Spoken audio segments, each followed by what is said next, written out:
completeness, lalu ada valuation and allocation, right and obligation, dan juga presentation and disclosure. Nah, untuk prosedur audit yang pertama, yaitu melakukan review dan evaluasi atas pengendalian internal mengenai investasi. Asersi yang diuji adalah keseluruhan asersi bisa dengan melakukan inquiry atau melakukan prosedur analitis. Lalu yang kedua adalah menelusuri saldo awal investasi dalam kertas kerja tahun yang bersangkutan dan mencocokkan dengan laporan keuangan tahun lalu. Asersi yang diuji adalah occurrence atau existence untuk mengetahui bahwa saldo investasi itu benar-benar ada dan juga untuk memastikan keakuratan dari saldo tersebut, yaitu menguji asersi, valuation, or allocation. Bukti audit yang bisa dilakukan adalah dengan melakukan documentation. Kemudian yang ketiga, yaitu memperoleh trial balance, general ledger, dan catatan akuntansi terkait investasi, serta melakukan footing dan juga cross footing. Ini itu untuk menguji asersi, valuation, or allocation dengan melakukan rekalkulasi. Kemudian yang keempat, memeriksa dokumen sertifikat seluruh investasi untuk memastikan nomor sertifikat, nomor per lembar, pemilik, nilai par, dan juga nilai wajarnya itu telah sesuai. Ini untuk memastikan occurrence atau existence, apakah investasi perusahaan itu benar-benar ada, dan juga memastikan serta menguji asersi right and obligation untuk memastikan bahwa investasi itu benar-benar miliknya perusahaan. Teknik audit yang bisa dilakukan adalah dengan melakukan vouching. Kemudian yang kelima, melakukan konfirmasi atas seluruh transaksi investasi tahun berjalan. Untuk menguji asersi, occurrence atau existence, serta completeness, teknik audit yang bisa dilakukan adalah dengan melakukan konfirmasi dan juga tracing. Kemudian yang keenam, bisa ke bawah. Ya, yang keenam adalah melakukan wawancara kepada bendahara terkait otorisasi akuisisi serta penjualan investasi, dan juga terkait pengklasifikasian investasi perusahaan apakah sudah tepat dalam mengklasifikasikan investasi tersebut. Ini dilakukan untuk menguji asersi, mohon maaf, ini share screen-nya. Oh ya.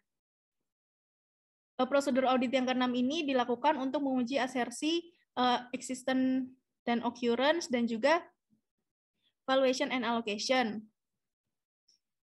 Teknik audit yang digunakan adalah inquiry. Kemudian yang ketujuh, menelusuri dokumen sumber atas penerimaan terkait penjualan investasi selama tahun berjalan. Ini dilakukan untuk menguji asersi, existence atau occurrence, dan juga valuation or allocation dengan melakukan vouching. Yang kedelapan, melakukan rekalkulasi terhadap laba atau rugi penjualan investasi. Ini dilakukan untuk memastikan keakuratan pencatatan oleh klien di catatan perusahaan. Yaitu untuk menguji asersi, valuation and allocation, teknik yang digunakan adalah dengan melakukan rekalkulasi. Yang kesembilan, melakukan rekonsiliasi atas pendapatan investasi dengan pencatatan dividen dan bunga. Ini juga untuk memeriksa ketepatan penghitungan pencatatan pada klien, yaitu untuk menguji asersi, valuation and allocation. Teknik yang dilakukan adalah dengan melakukan rekalkulasi. Yang ke-10, menghitung selisih nilai perolehan investasi dengan market value. Ini juga untuk memastikan keakuratan pencatatan, untuk menguji asersi, valuation and allocation, dengan melakukan rekalkulasi. Dan yang terakhir adalah menelusuri saldo akhir dalam laporan keuangan, serta memastikan bahwa pengungkapan atas investasi tersebut telah tepat. Ini untuk menguji asersi, presentation and disclosure. Metode teknik audit yang dilakukan adalah dengan melakukan tracing. Sekian prosedur audit dari siklus investasi. Akan dilanjutkan oleh rekan saya. Terima kasih.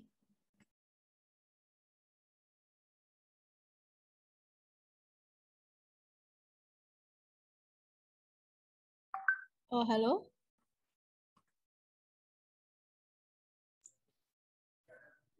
Halo, Ya. Oh iya. Silakan, lanjut. Oke, lanjut yang kedua ya.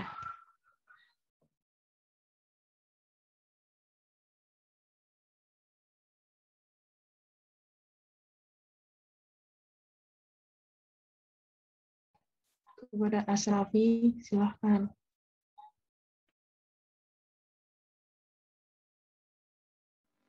Oke, baiklah. Selanjutnya kita masuk ke schedule E2.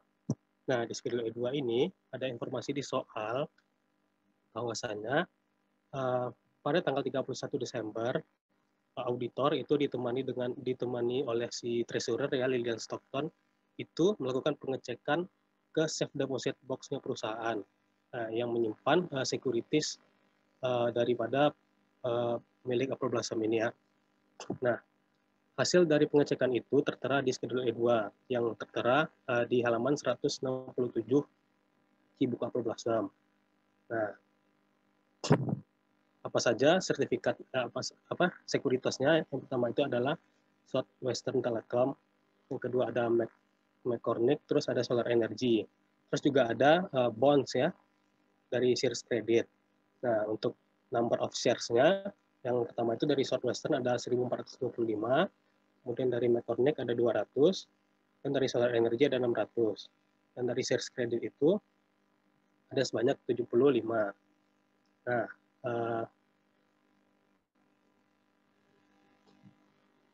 yang dari schedule E2 mungkin itu saja. Selanjutnya mungkin oleh rekan-rekan yang lain. Ini ada informasi nggak yang kalau bonds itu jelas ya, dia jangka panjang. Terbit 1 Juli 1999, jatuh tempo di 2009. Nah, untuk yang Southwest Telecom, McCormick Milling, Solar Energy ini ada nggak keterangan jenis sahamnya itu apa? Jenis sekuritas apa dia? Apakah trading securities, available for sale, atau hold to maturity? Karena beda loh treatmentnya.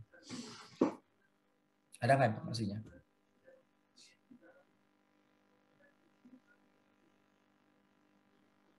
Kalau dari kertas kerja yang tahun sebelumnya, saham-saham yang kan dia selain ini ada lagi kan, Green, apa tadi satu lagi? Sama Lupuana ya, kalau nggak salah ya. Coba deh cek deh. Iya, Pak. Nah, kalau di kertas kerja audit yang sebelumnya, itu diperlakukan seperti apa? Yang Green sama Lupuana itu sebagai apa? Market value di situ ini ngaruh nggak? Memunculkan akun unrealized gain or loss nggak? Iya, Pak. Memunculkan? Iya, Pak. Kayak yang lalu. Berarti kalau dia memunculkan unrealized loss or gain or loss, berarti itu kategorinya adalah available for sale atau trading securities. Berarti itu nanti treatment investasinya jangka panjang, jangka pendek. Ayo, saya pengen nanya. Kelompok 6. Kelompok 2. Treatmentnya jangka panjang, jangka pendek kalau kayak gitu. Pendek, Pak. Pendek. Ya, jangka pendek. Akunnya apa kalau jangka pendek? Investment apa? Available for sale. Investment in securities ya? Iya, Pak. Iya, Pak. Iya, investment in securities. Ya, nanti kontrak akunnya tergantung kita beli sekuritasnya ya. Kalau tunai ya cash, kalau non tunai ya on payable. Nah, kalau yang bonds, ini kan jangka panjang nih. Kita mencatatnya seperti apa? Di debitnya akunnya apa? Long term investment, Pak. Oke, long term investment. Betul. Kalau long term investment, ngaruh nggak market value? Ada nggak akun unrealized gain or loss? Nggak ada, Pak. Nggak ada. Kayaknya Nggak ada ya? nggak, Pak. Jadi yang perhitungkan hanya adalah nanti yang perlu kita hitung interest interest income ya.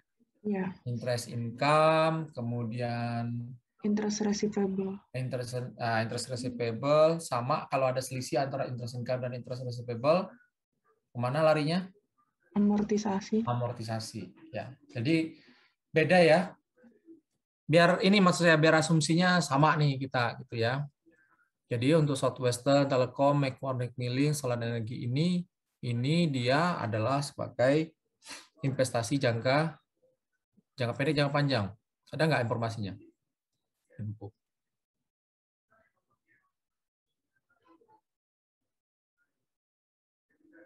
Karena kalau Ada, jangka Pak. pendek, hah? Yang 8161, Pak. Iya, 161 apa sebutan? Jangka panjang, jangka pendek. Dibilangnya since the company doesn't hold security, berarti dia nggak memegang security ini untuk menghasilkan income. Jadi dia itu saham ini menjadi available for sale, Pak, Ya. dalam jangka pendek. Oke, berarti kan di situ di soal case ini kalau nggak salah ada market value ya. Nah, berarti nanti market value itu akan turut berpengaruh ke terciptanya unrealized gain or loss. Ya, supaya sama nih, karena gini. Tadi untuk di kelas yang sebelumnya agak miss tuh di situ gitu ya. Mengkategorikan semua investasi ini sebagai investasi jangka panjang. Awalnya demikian, tetapi pas di akhir-akhir nggak konsisten. Ada yang nanti kan terkait Omega ya, nah, kan Omega belum tercatat nih. Omega di situ diperlakukan seperti investment and securities, investasi jangka pendek. Sementara yang sebelum-sebelumnya jangka panjang, kan nggak match tuh, gitu. Oke, dilanjut dulu ya, kelompok 2. Saya mau ini aja nanya di sini tadi supaya konsisten ya. Oke, lanjut.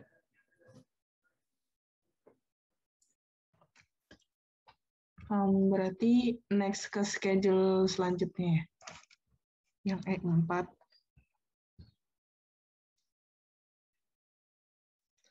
Nah, di sini adalah schedule berupa dokumen konfirmasi dari broker Roberts and Underwood.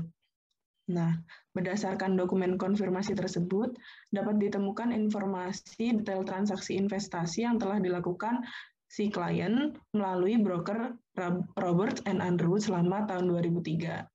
Nah, sebagai berikut. Nah, di sini ada penjualan saham Lakwana Energy dan United Grain sebesar sekian.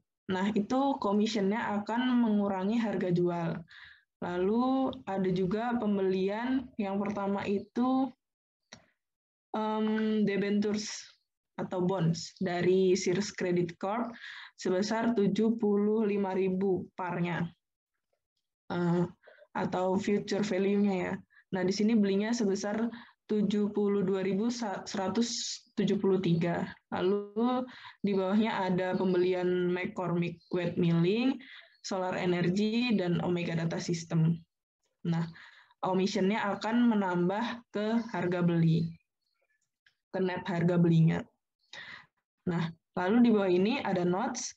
Sekuritas atas Omega Data System telah dibeli oleh Apple Blossom, namun sertifikatnya masih ditahan oleh perusahaan karena menunggu pelunasan dari Apple Blossom itu.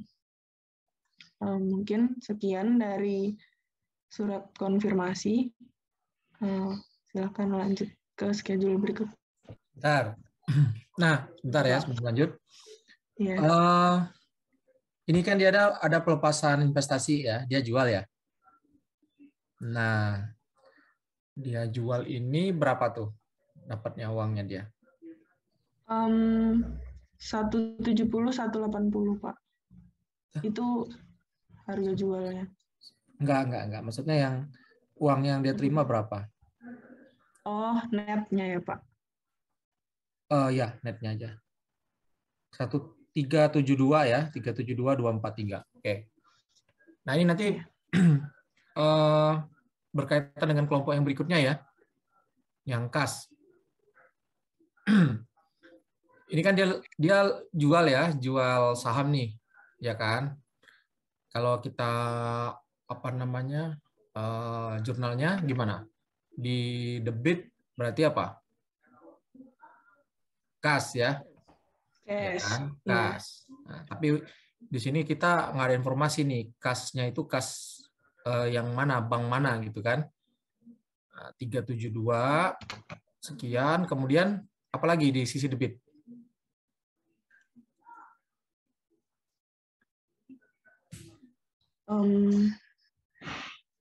Loss ya Pak. Palos dong. Apa? Gas. Kemudian ininya dulu deh. Kreditnya dulu apa? Akun kreditnya. Investment in securities. Investment in securities. Nilainya berapa? 170, 180, 180, Pak.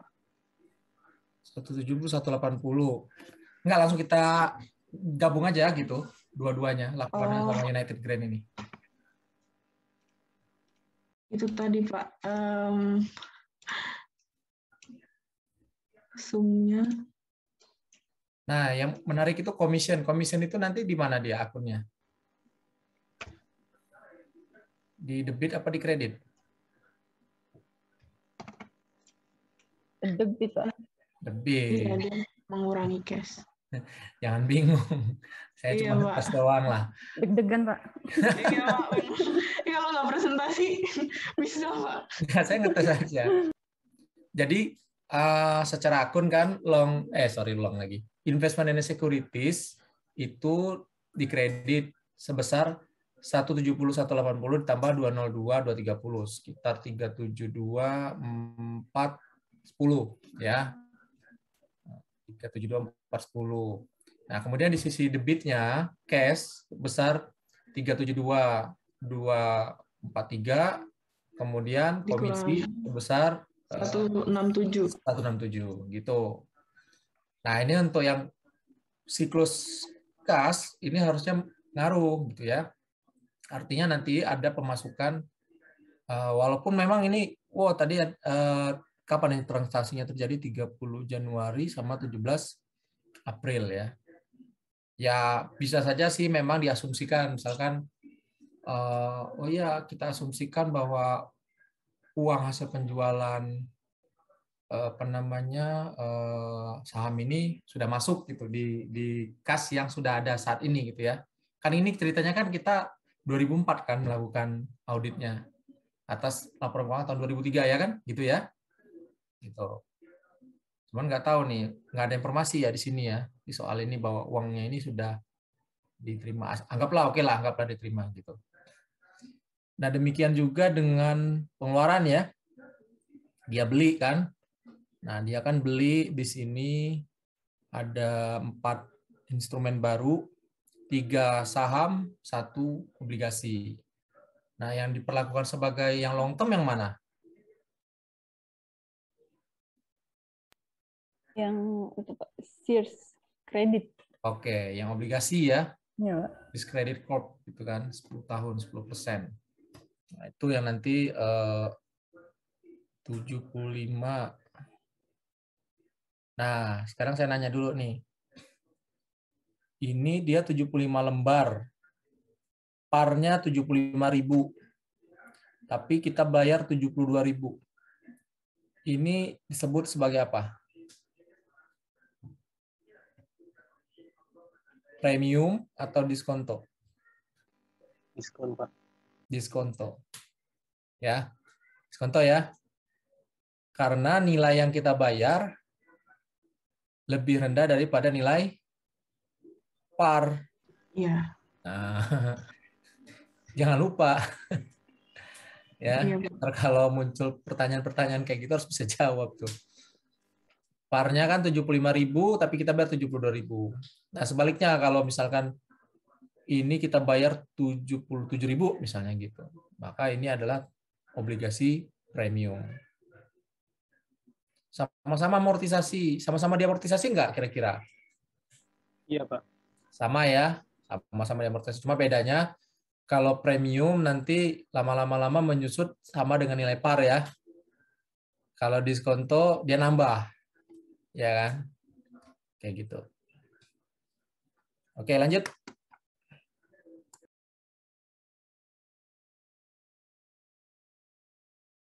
Silakan dilanjut kelompok 2.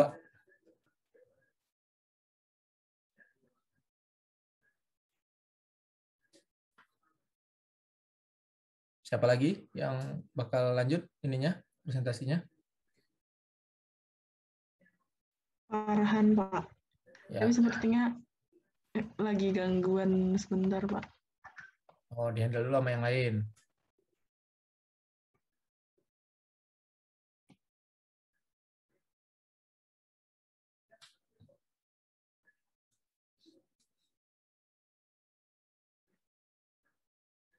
Jadi perlu diingat itu tadi ya, kalau long term investment tidak ada istilah unrealized gain or loss ya. Kalau long term investment, yang ada dia hanya income sama interest income sama interest receivable, sama satu lagi dividen ya, dividen income.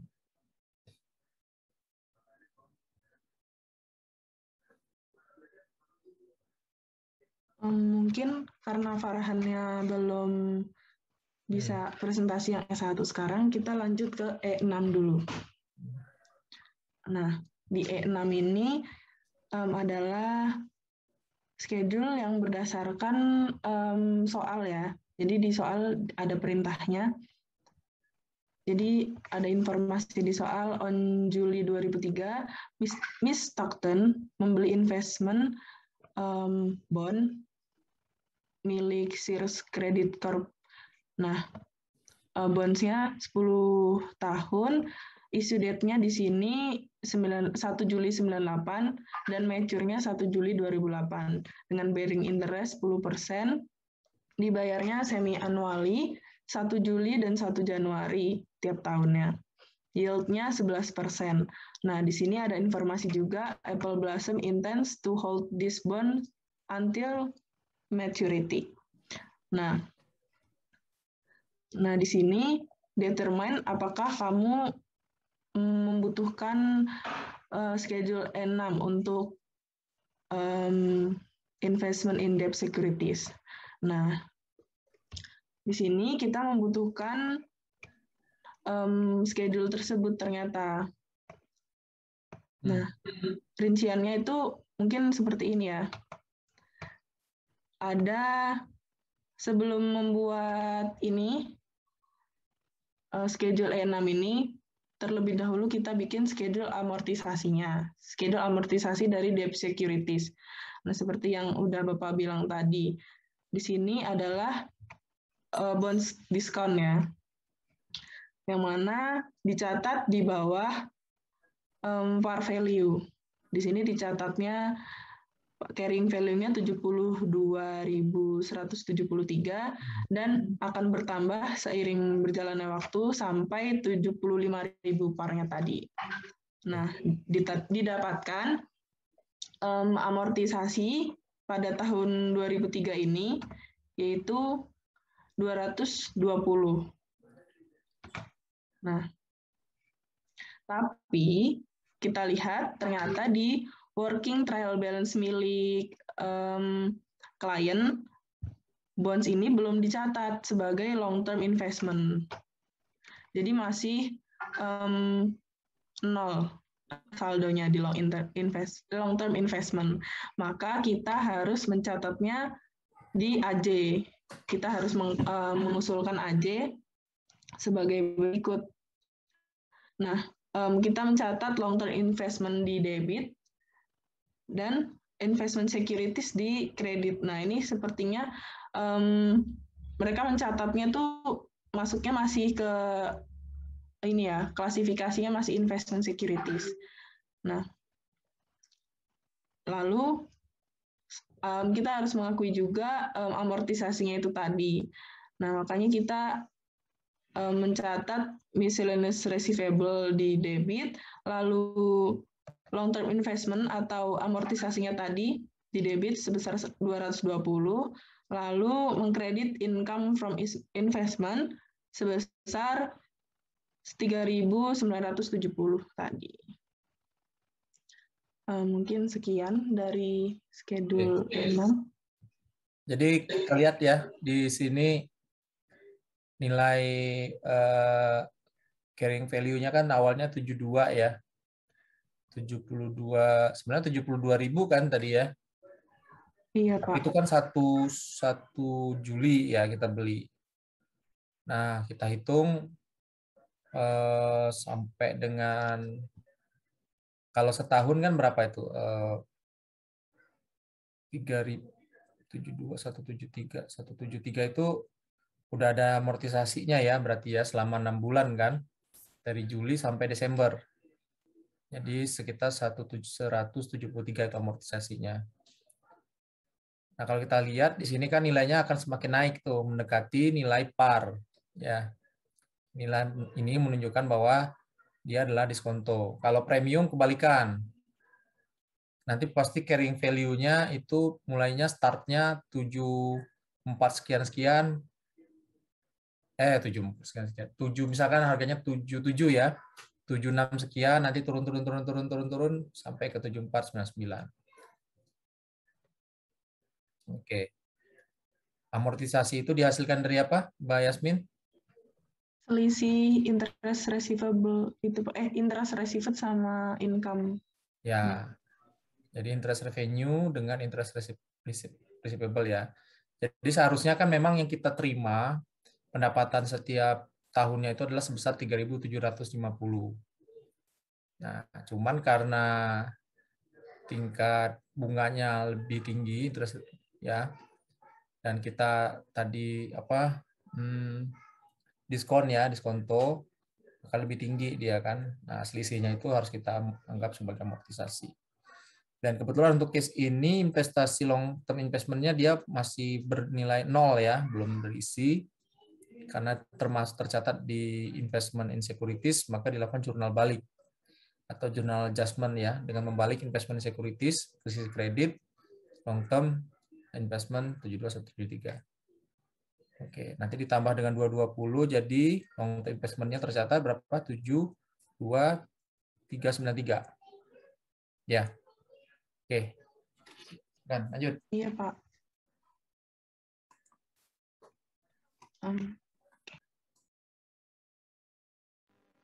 Oke, baiklah teman-teman. Kita lanjut ke schedule E3. Nah, di schedule E3 ini berkaitan dengan gain or loss dari sale of investment. Nah, di halaman 169 itu dijelaskan bahwasanya ada dua securities atau dua investment yang terjual. Yang pertama itu Lakwana, yang kedua ada United Grain. Nah, masing-masing itu terjual, netnya itu 170.053 untuk Lakwana, dan untuk United Grain netnya itu 202.190. Nah, kemudian kita cari cost dari investment ini ya. Nah, cost-nya itu bisa kita dapat dari mengalihkan number of share-nya dengan harga beli. Nah, harga belinya bisa kita dapat di halaman 302. Nah, di sini ada tertera ya harga beli untuk United Grain itu 118 dan untuk Lakwana itu 116. Nah, kita kalikan saja number of share dan harga belinya tadi sehingga didapat cost untuk Lakwana itu sebesar 147.320. Nah, untuk United Grain cost-nya adalah 198.948. Nah, kita selisihkan dengan terjualnya tadi. Sehingga didapat gain untuk Lakwana itu sebesar 22.733 dan untuk United Grain itu sebesar 3.242. Nah, dari total itu akan menghasilkan nilai 25.975. Nah, nilai ini itu sudah sama dengan pencatatan perusahaan ya yang tertera di kertas kerja perusahaan itu sebesar 25.975. Nah, karena itu karena per books dan per auditnya itu sudah sama sehingga kita tidak memerlukan jurnal koreksi. Mungkin itu saja yang dari schedule E3. Selanjutnya akan dijelaskan oleh teman saya yang lain. Terima kasih. Ya, selanjutnya kita akan ke schedule E5 yaitu income from investment. Nah, di sini kita melihat di catatan Apple Blossom bahwa ada beberapa transaksi atau pendapatan ya yang didapat dari investasi Apple Blossom. Nah, di sini Apple Blossom itu mencatat ada 4 tanggal yaitu 31 Maret 2003, 30 Juni 2003, 30 September 2003 dan 12 Desember 2003. Nah, di sini kita melihat tanggal-tanggalnya juga untuk menguji apakah kayak misalkan United Grain tadi, itu kan kita udah menjualnya sehingga pada tanggal setelah 31 Maret 2003 itu sudah tidak ada pendapatan dari United Grain. Nah, kita juga mencocokkan angkanya dengan perkalian yang sudah kita hitung kembali di rekalkulasi, yaitu shares dengan per share income-nya, sehingga didapat hasilnya itu pada kolom kredit yang ada di schedule E5 ini. Nah, tetapi setelah diuji di akhir, kan sudah ada itu angka year end balance per book-nya, yaitu 7.393 yang bisa dilihat di bawah. Scroll. Nah, ini di neracanya, atau bukan neraca, laporan laba ruginya si Apple Blossom, kita dapatkan income from investment pada 2003 yaitu 7.393, sudah sama dengan perhitungan kita. Nah, tetapi pada schedule E6 tadi kita mendapatkan bahwa ada income from investment lain, yaitu berupa bonds ya di schedule E6 tadi, sehingga kita harus mengajukan usulan koreksi, yaitu berupa adanya income from investment dari bond securities tadi sebesar 3.970, sehingga balance per audit untuk income from investment kita yaitu adalah 11.363. Itu aja kalau untuk schedule E5. Selanjutnya akan dilanjutkan pada schedule E1. Oke, schedule E1 itu untuk mendapatkan saldo investment securities per akhir periode 2003, 31 Desember 2023 ya.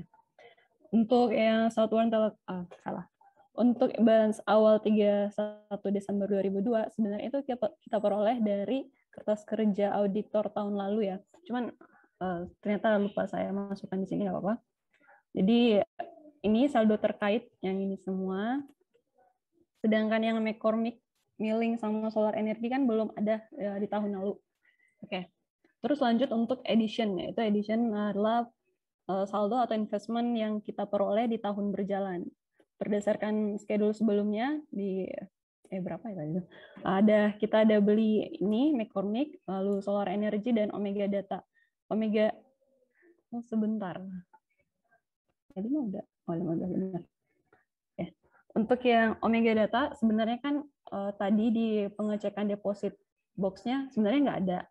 Cuman ketika kita melihat konfirmasi dari pihak broker, ternyata perusahaan benar membeli Omega Data, tetapi masih ditahan oleh kantor broker tersebut karena pembayaran yang masih dipending ya. Oke, tapi tetap kita masukkan tentunya. Lalu untuk disposal dan sales, itu kita udah ngejual United Grain dan Lakawana Energy. Jadi dia ngejual semuanya, jadi langsung aja saldo awalnya kita habisin di sini. Oke. Jadi balance per awal tahun berjalan itu adalah sekian, 126.000, 9.000, dan 12.37600. Lalu untuk akhir tahun, karena dia IFS, berarti kita menyesuaikan nilainya sesuai harga pasar. Market value-nya itu ada di keterangan di soal, di sini. Nah, Wall Street dia per tanggal berapa ya? Nah, tanggal 2 Januari 2004. Kita pakai harga yang terkait tersebut, lalu kita kalikan untuk mendapatkan market value dari saham-saham yang masih kita miliki per akhir periode. Jadi kita masih punya Southwestern, McCormick, lalu Solar Energy, dan Omega Data. Oke ya. Jadi teman-teman bisa lihat nilai market value-nya itu yang telah kita cek memiliki selisih dengan saldo di periode di tahun awal. Di awalnya ya, saldo awal. Lalu kita kurangkan untuk mencari selisih agar menghasilkan holding gain or loss-nya. Ya, langsung kurang saja. Lalu diperolehlah hasil sebesar diperoleh hasil kreditnya 5.510.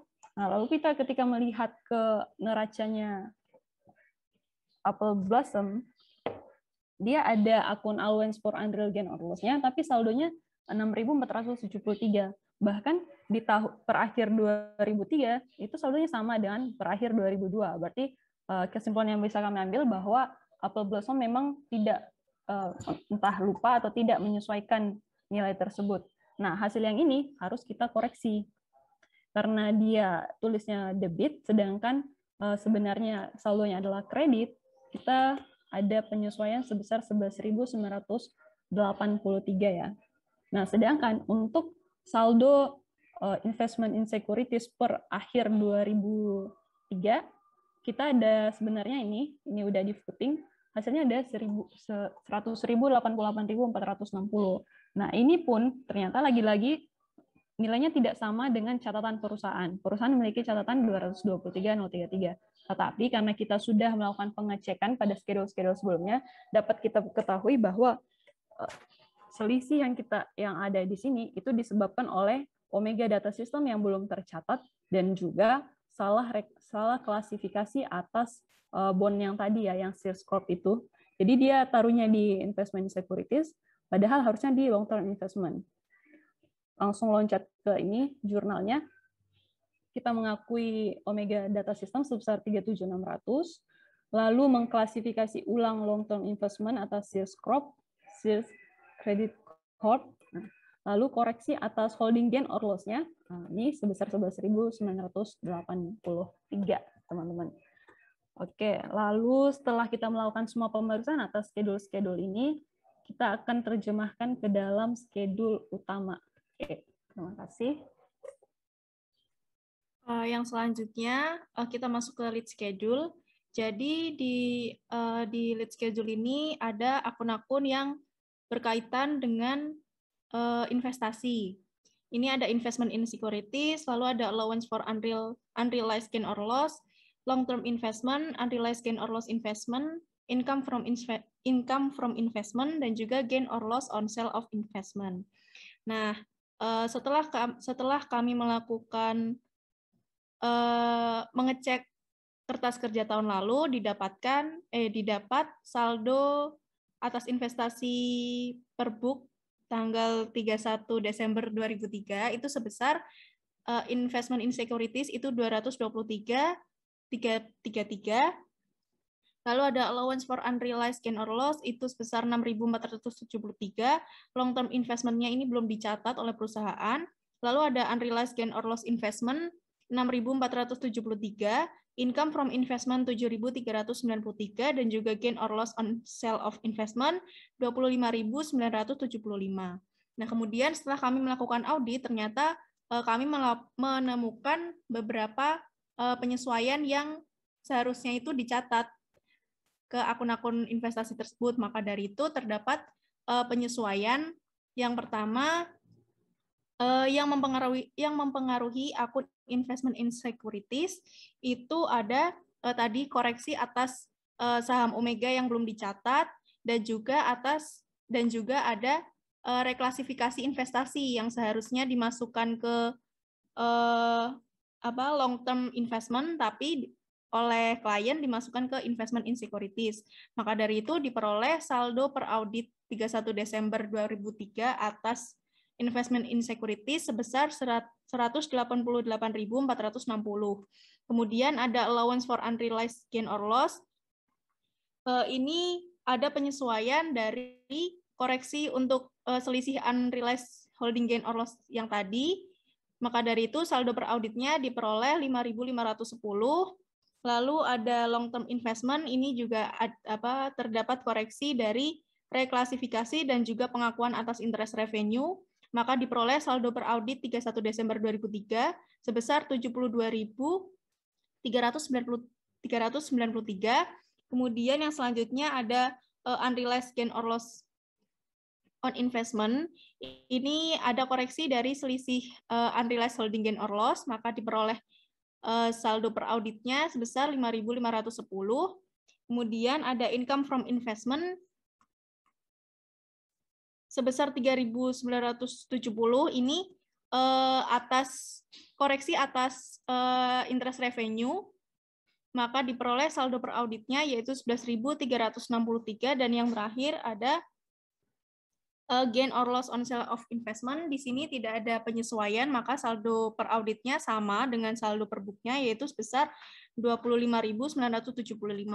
Maka diperoleh saldo per audit atas akun yang berkaitan dengan investment ini sebesar 287.171.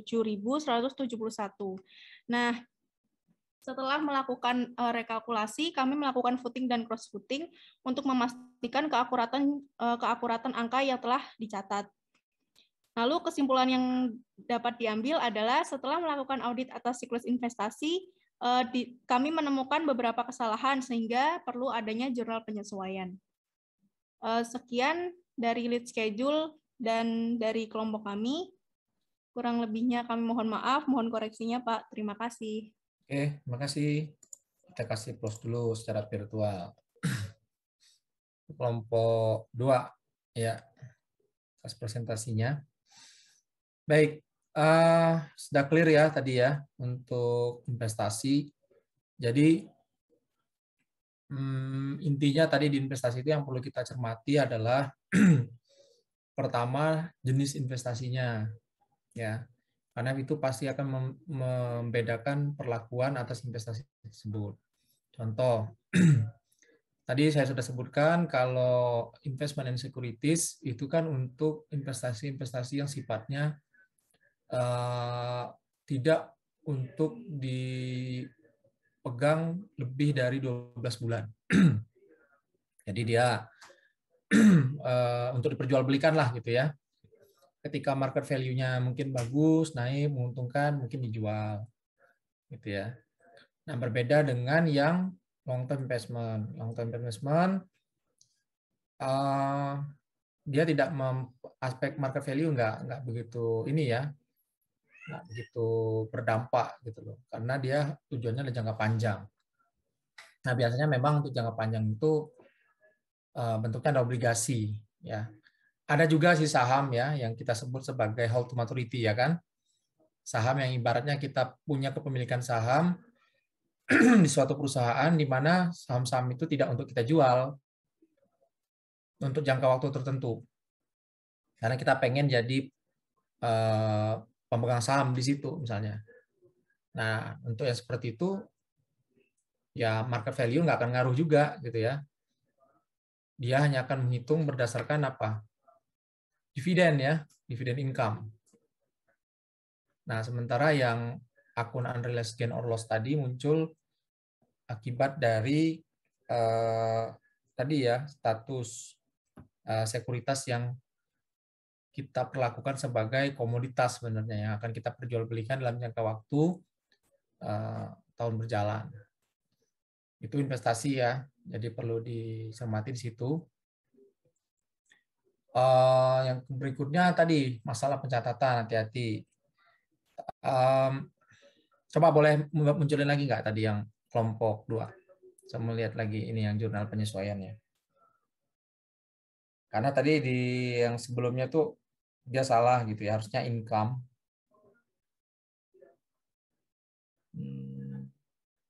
Oke, dah.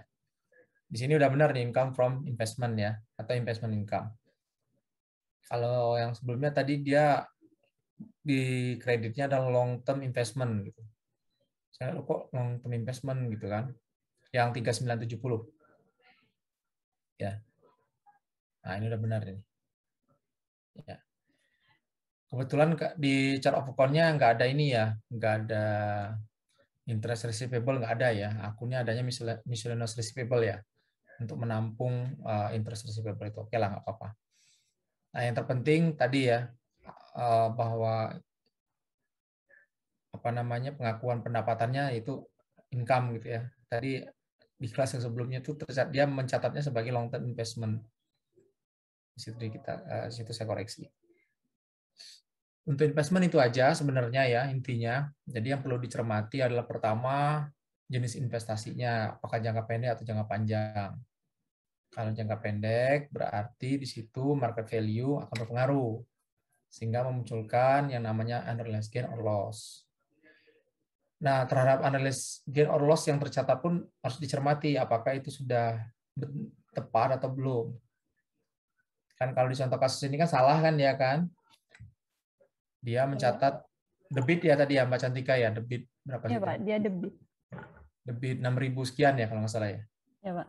Nah, padahal realnya setelah kita hitung harusnya minus 5.000 sekian gitu kan, sehingga kita harus adjustment munculnya 11.000 sekian.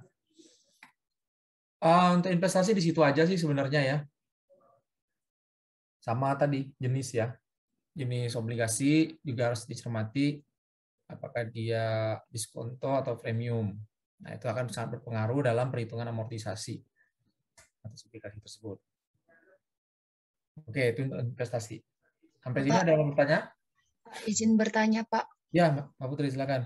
Sebenarnya ini ada dua, Pak. Yang pertama itu, waktu saya kelompok kami mengerjakannya itu kan surat konfirmasi broker, Pak.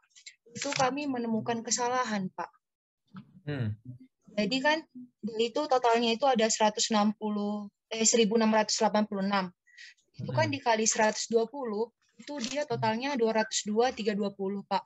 Sedangkan pada saat surat konfirmasi broker, dia itu 202.230, Pak. Yang United Green ya? Yang United Green itu tadi, Pak. Itu kan dari broker. Maksudnya surat konfirmasi. Ya. Itu prosedur tambahannya apa, Pak? Jadi Punya salah, Pak, konfirmasinya. Jawaban dari broker berapa harganya? Kan seharusnya itu kan 1686 dikali 120, Pak. Seharusnya sebentar. Berapa? Sekalian perkalian juga nih. 186 1686 86 ya dikali 120. Itu kan 202.320. Sedangkan di konfirmasi yang diberikan Robert dan Underwood ini dia 202.230. 230. Ada $90 bedanya, Pak. Itu jawaban dari brokernya. Iya. Oke. Hasil perhitungan kita harusnya 202.320. Nah, pertanyaan Mbak Putri, apa prosedur tambahannya? Iya, soalnya kan salah, Pak, yang dikasih si broker ini. Nah, tapi harga satuannya benar nggak? Harga satuannya itu benar, cuma amount-nya aja salah, Pak. Oke. Makanya kita harus melakukan yang disebut tadi rekalkulasi. Gitu, Pak Putri. Jadi, bukan berarti ketika kita mendapat jawaban dari dari broker tadi, angka amount-nya ya terutama ya, amount-nya langsung kita iakan gitu, enggak. Jadi kita hitung ulang berapa lembar kali berapa harga satuan per lembarnya. Gitu. Nah, kalau terus ada selisih kan? Ada selisih. Nah, nggak masalah, yang penting adalah harga satuan yang diberitahukan itu benar apa enggak. Itu dulu yang harus jadi apa ya? Jadi acuan utama, bukan monnya. Bisa saja kita konfirmasi kedua sebenarnya Mbak Putri, kalau mau lagi. Konfirmasi kedua tuh cuman untuk memastikan harga satuannya yang benar, yang berapa. Benar nggak nih harga satuan jawaban yang dia kasih itu. Ketika dia jawab betul, ya sudah, itu yang kita pegang. Monnya kita abaikan. Gitu. Karena di situ kan informasi yang disampaikan oleh brokernya bukan hanya amount, tapi juga ada harga satuan. Nah, itu yang harga satuan yang kita pakai. Gitu. Clear, Mbak Putri? Iya, Pak. Sama tadi yang itu, Pak. Sebenarnya saya bingung, Pak. Ini sebenarnya lebih cocok sebenarnya dimasukkan ke fair value OC nggak sih, Pak? Soalnya dibilangnya itu perusahaan itu tidak memegang saham ini untuk menghasilkan income dalam short term price difference, Pak. Nggak dalam jangka pendek katanya, Pak. Iya, maksudnya dalam jangka pendek itu dia memegang saham itu tidak untuk spekulasi, maksudnya gitu, Mbak Putri. Nah, berarti bukannya itu masuk ke VVOC, Pak? Jadi nggak boleh ada pengakuan unrealized gain-nya gitu, Pak. VVOC itu apa sih? Fair value other comprehensive income, Pak. Oh, gitu. Nah, beda. Jadi gini, makanya ada istilah trading securities, ada available for sale. Ya. Nah, untuk yang kasus soal ini kan tadi di soalnya disebut available for sale ya? Benar nggak? Iya, Pak. Ya, available for sale. Oke, baik ya. Nah, untuk yang kalau available for sale itu ada, Mbak Putri, kita harus mengakui ada yang namanya unrealized gain or loss. Ya, kebetulan saya bisa ngomong kayak gini kebetulan di LPDP, ini real case aja ya. LPDP itu kan kami investasi dalam bentuk SBN ya, tapi ya surat berharga negara ya. Nah, itu di treatment sebagai available for sale. Nah, di accounting-nya, di laporan keuangannya, itu muncul akun yang namanya, aduh bahasa Indonesia lagi tapi, kalau di Inggris kan unrealized gain or loss lah gitu ya, saya lupa kalau bahasa Indonesianya, kemarin panjang banget. Pokoknya dia diterima sebagai unrealized gain or loss. Ketika harga market, jadi harga market itu menjadi acuan tuh untuk perhitungannya. Fluktuatif sih memang unrealized gain or loss-nya itu. Nah, beda dengan trading securities, judulnya aja udah beda kan. Walaupun secara maknanya apa bedanya sih gitu kan, sama-sama siap dijual kok gitu kan.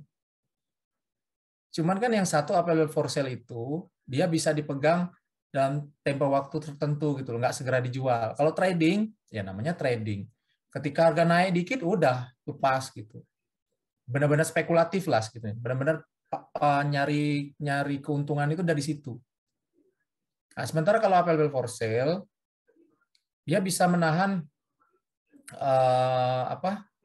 saham itu dalam periode yang cukup lama gitu, tapi nggak bukan kayak trading ya. Kalau trading kan harga pasar naik langsung jual. Kalau available for sale itu enggak. Harga pasar naik belum tentu dia langsung mau jual, enggak. Bisa di hold dulu sama dia. Tapi fluktuasi harga pasar itu harus tetap jadi perhatian buat dia untuk memperhitungkan unrealized gain or loss-nya. Itu bedanya available for sale sama trading. Gitu. Nah, di soal ini kan tadi ada informasi untuk yang securities itu dianggap sebagai available for sale. Kecuali bonds. Kalau bonds obligasi itu jelas pasti long term karena lebih dari 12 bulan. Gitu, Mbak Putri. Clear ya? Baik, Pak. Terima kasih, Pak. Ya. Jadi memang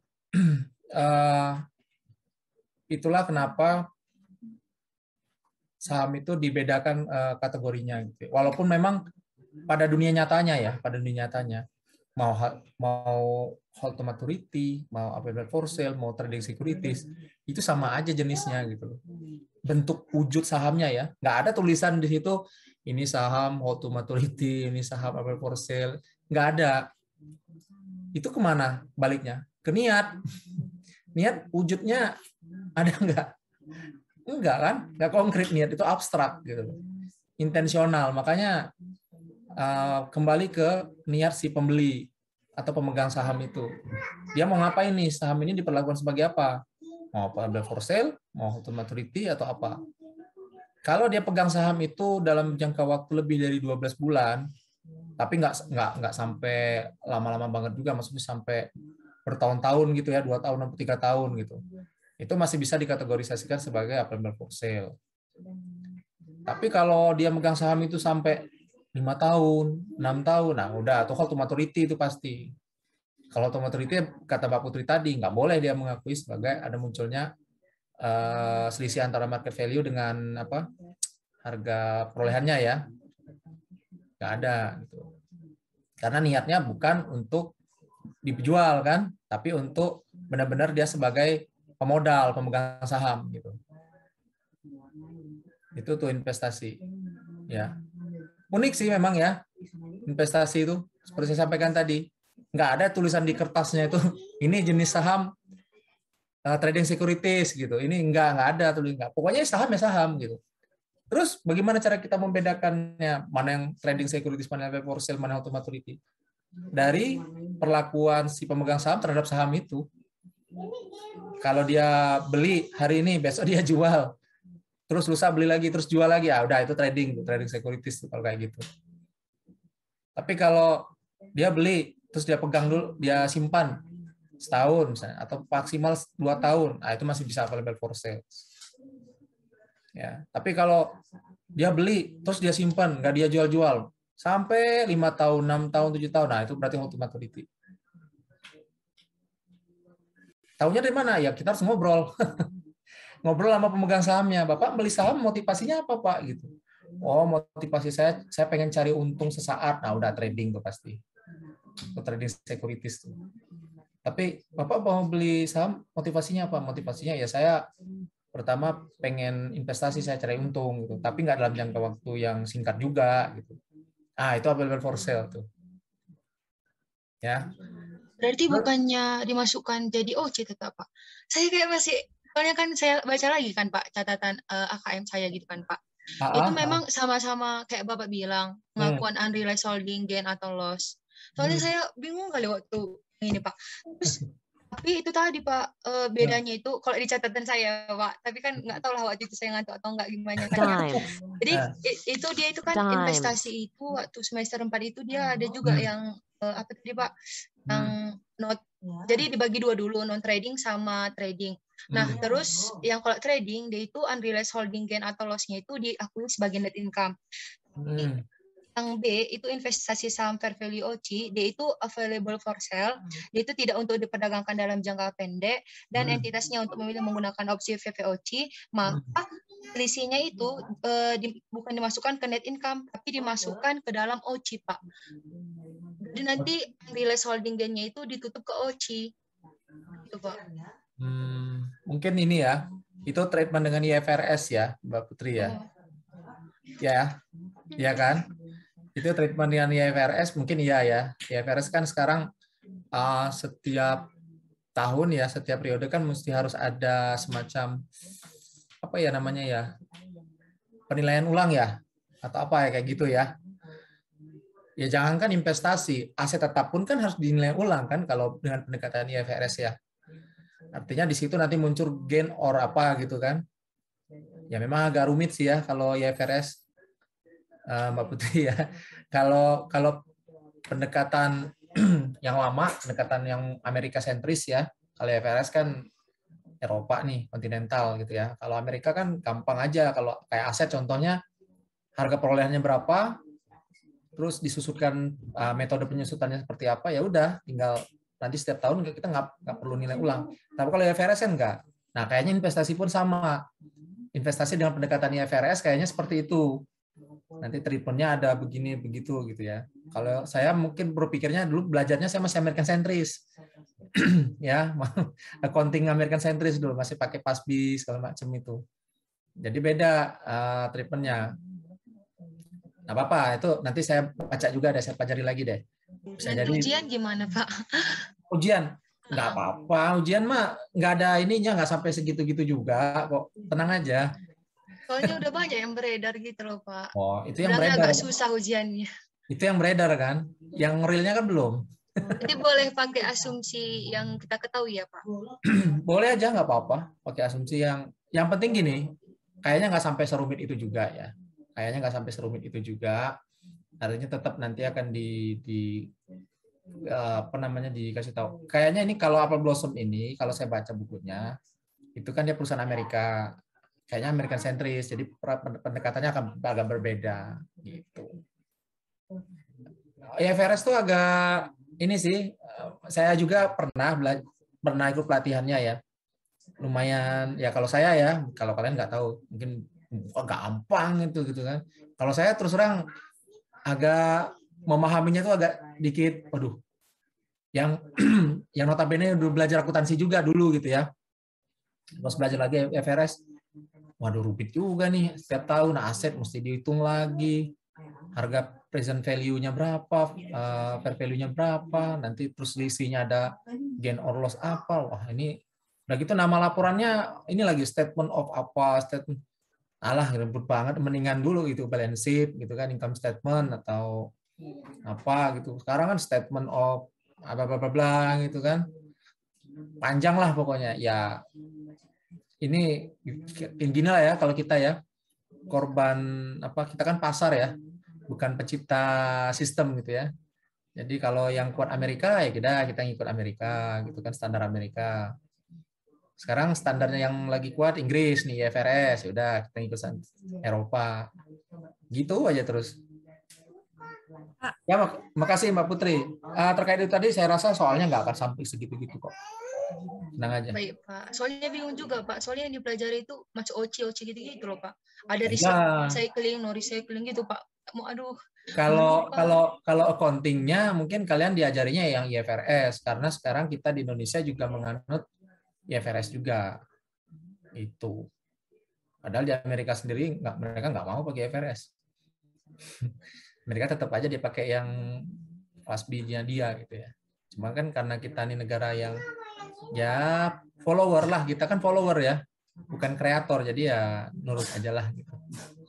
Gak apa-apa, itu di kontes accounting silahkan gitu ya. Tapi kalau di sisi di audit ini saya rasa nggak sampai apa ya kayak gitulah, enggak lah.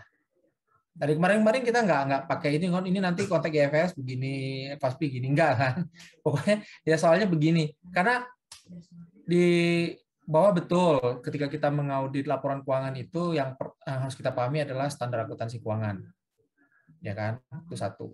Standar akuntansi keuangannya seperti apa. Nah, persoalannya standar akuntansi keuangan di kita ngacunya kemana nih? Ke Amerika atau ke IFRS gitu kan. Menurut saya sih kalau saya perhatikan sebenarnya oke lah, mungkin beberapa poin kayak aset tetap kita ngacu ke IFRS. Tapi yang lain-lain kan kayak kas, piutang atau apa segala macam sama aja, nggak ada bedanya gitu ya. Nah, mungkin kayak aset tetap, investasi mungkin ya. Nah, ini agak-agak tricky. Tapi tenang aja, rasa-rasanya nggak sampai segitu lah. Ini nanti enggak lah. Enggak. Mainnya pasti kayak soal yang sekarang barusan dipresentasikan oleh teman-teman kelompok 2 gitu ya. Masih ibaratnya ini nilai awalnya nilai ketika beli berapa, market value-nya berapa, ada selisih di situ gain or loss. Berarti kan masih pakai pendekatan Amerika ya. Enggak rumit, enggak sampai harus ini enggak sampai seperti itulah. Seperti itu, Mbak Putri. Tenang aja. Jangan terjebak berpikir rumit. Ya, siapa tadi? Bapak. Sela. Ya. Jadi siapa? Kumisnya kenapa tuh, Mbak Sela? Kenapa, Pak? Ada kumisnya tuh kenapa tuh? Biar cantik, Pak. Oh, gitu ya. Sejak kapan cantik punya kumis dibilang cantik ya? Gak apa-apa, Pak. Pak, mau nanya, Pak. Ya. Jadi sebenarnya siapa sih, Pak, yang nanti menentukan itu dia mau trading atau apa gitu? Berarti itu haknya si pemegang saham. Berarti itu nanti dibahas, terus disetujui sama-sama gitu? Iya, betul. Jadi, kenapa tadi di program auditnya tadi untuk terkait investasi, kita harus melihat yang namanya minuta direksi. Di situ kita biar tahu ketika ada keputusan beli saham, ini tujuan beli sahamnya tuh buat apa dulu? Buat cari untung sesaat, atau buat ya nyari untung juga tetapi dalam jangka waktu menengah gitu. Atau memang kita pengen akuisisi suatu perusahaan, kita ngambil alih perusahaan. Berarti kan kita harus beli sahamnya kan? Itu beda-beda tuh perlakuannya. Makanya di situ tercerminnya di minuta rapat direksi dengan rapat komisaris gitu. Terinformasinya di situ. Gitu Mbak Sarah. Kumisnya nggak melengket tapi ya. Kumisnya melayang-layang gitu ya. Ya, paham Pak, makasih Pak. Udah mulai panas kayaknya kepalanya, pada ada yang berbunga-bunga, ada yang pakai kacamata, ada yang pakai masker gitu ya.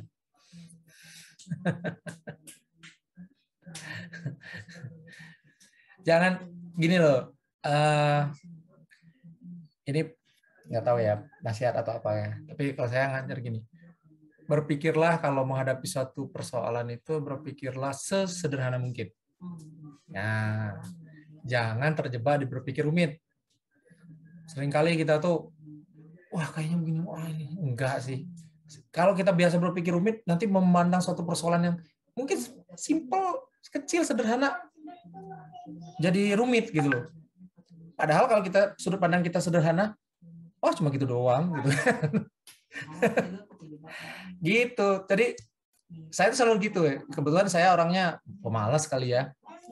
Malas mikir yang berat-berat gitu. Dan memang saya orangnya dulu pemalas banget.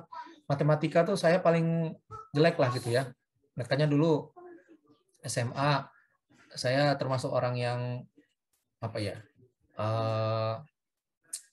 apa istilahnya, outlier. Outlier tuh ketika sekelas saya tuh teman-teman pada milih masuk IPA semua, saya milih IPS gitu kan. Sampai saya dipanggil guru, ngapain kamu masuk IPS gitu kan? Nilaimu kan cukup buat IPA. Saya bilang, saya malas Bu belajar biologi. Waktu itu alasan saya gitu. Hafal saya bilang. Padahal tuh saya terus terang paling suka pelajaran kimia. Senang banget. Nilai tertinggi rapor saya pernah saya capai itu ya kimia. Sampai angka 9 lah gitu ya. 10 kan nggak mungkin lah. Senang banget tuh kimia. Tapi saya nggak suka biologi. Apalagi ya berhubungan dengan nama-nama Latin gitu. Naik di kotomonoma, apa ini, saya bilang enggak lah gitu kan. Biologi puyeng, saya harus suruh ngapal kingdom, genus, apalagi spesies, nah udah. Tapi kalau kimia suka gitu kan, rantai karbon, hitung ini. Nah makanya nggak cocok saya masuk IPA, jadi saya lah masuk IPS gitu kan. Kalau IPS kan ikatan pelajar santai katanya. Yang lain belajar, kami malah keluyuran kemana-mana. Setuju, Pak. Oh, emang Yasmin IPS juga? Iya, Pak. Minoritas, Pak. Oh, minoritas. Di sini minoritas, Pak. Apa-apa. Tapi memang anak-anak IPA, ya karena mereka belajar eksak. Tapi bukan berarti saya nggak bisa itu ya. Waktu saya ngambil S2 di ITB, ada pelajaran matematika apa ya, kalkulus, coba saya nggak pernah tuh ketemu yang namanya integral, seumur-umur hidup baru ke situ. Untung dosennya baik, ngajarin tuh benar-benar ngajarin kayak anak TK. Integral tuh ini ya gitu, lawannya diferensial ya, diferensial kan menurunkan ya derivatif, kalau integral kan menaikkan. Baru ngerti saya, oh ya. Tapi yang sampai detik ini saya masih belum paham-paham adalah masalah permutasi dan kombinasi. Itu aja saya masih nggak paham-paham tuh sampai sekarang. Gimana ya 2P, 1, 3C apa gitu ya. Gimana ini caranya? Dadu dimasukkan, kelereng warna-warni, apalagi muter, nggak, saya bilang ribet banget kayaknya gitu. Kalau integral saya hitung-hitungan gitu oke lah, masih pangkat sekian ini masih. Tapi kalau udah mulai, nah itulah makanya saya malas. Malas itu berpikirnya nggak mau rumit-rumit. Jadinya milihnya udahlah masuk auditor aja gitu kan ya. Coba kalau ini dulu kan MIPA gitu. Tapi ujung-ujungnya masuk akuntansi juga ya. Masuk akuntansi ketemu statistika. Nah, mabok lagi tuh. Apalagi nih gitu kan. Tapi kan Pak jadi auditor susah Pak. Oh, enggak juga. Asik-asik aja. Kalau saya motivasi jadi auditor kenapa? Bisa keliling Indonesia gratis. Itu aja. Saya udah sampai Jayapura, saya udah sampai ya Kalimantan, Sulawesi segala macam pulau udah aja. Kalau nggak jadi auditor kan nggak bisa begitu. Bisa Pak kalau jadi pegawai pajak, iya, tapi kan lama di sananya, setahun, misalkan di KPP Tual misalnya. Ada yang tahu nggak Tual di mana? Tual? Nggak ada orang Sulawesi sini ya. Nanti cari tuh Tual tuh di mana tuh di peta tuh. Ya, seminggu 2 minggu mungkin happy di sana. Kalau setahun wah mulai muram tuh muka. Udah mancing, udah puas gitu ya, udah muter-muter udah puas ya. Tual tuh pulau sendiri ya, pulau kecil itu. Oh, dekat Maluku ya, Pak? Nah, ya. Atau Masohi, pernah dengar Masohi? Kayaknya enggak, Pak. Maluku juga itu. Namanya bikin horor gitu ya, Pak, kalau penempatan di sana. Itu candaan kami dulu lah waktu udah tingkat 3 kayak kalian gitu. Mana nih fak-fak gitu kan, atau mere atau apa lu, atau di mana gitu. Masih jadi bercandaan juga Pak sampai sekarang. Masih ya? Iya Pak. Tapi kan kalian nanti kan ada yang perhubungan, ada yang kesehatan, ada yang komite apa namanya, aparatur sipil negara, macam-macam tuh nanti. Bisa jadi banyak di Jakarta atau rumah sakit gitu ya. Rumah sakit apa ya di Tangerang tuh ada tuh. Ya, nggak apa-apa lah. Ini kita jadi melebar-lebar nggak apa-apa nih. Ngobrol-ngobrol dulu ya. Kasihan tapi nanti kelompok berikutnya nih, kelompok 6. Ya, kelompok 6 ya. Kita kasih kesempatan dulu deh kelompok 6, baru nanti habis kelompok 6 kita ngobrol lagi deh. Materinya baca sendiri aja juga cukup lah. Ya, silakan kelompok 6. Baik Pak, share screen ya Pak. Oke.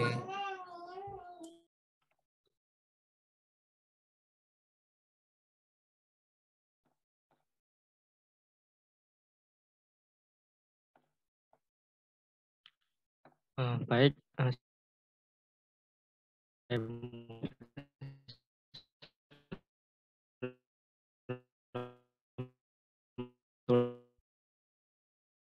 Suaranya putus-putus, Mas. akan memaparkan.